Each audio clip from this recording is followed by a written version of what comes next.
আজকে জাতীয় সংসদ ভবনের দক্ষিণ প্লাজায় মানিক মিয়া এভিনিউতে স্মরণকালের ওই ঐতিহাসিক জানাজা, বাদ ভাঙ্গা মানুষের এই স্রোত, এই জোয়ার প্রমাণ করে শরীফ ওসমান হাদী বাংলাদেশের মানুষের হৃদয়ে কতটা গভীর জায়গায় সে আসন গেড়েছিল।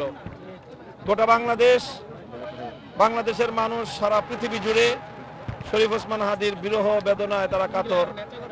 তবে আসার কথা হলো যে তারা এই শোককে শক্তিতে পরিণত করেছে। আজকে শরীফ ওসমান হাদীর জানাজায় অংশগ্রহণকারী বীর বাংলাদেশের তৌহিদি জনতা, তারা যে শপথের বাণী উচ্চারণ করেছে, আমরা সেই শপথের বাণী শুনে উজ্জীবিত।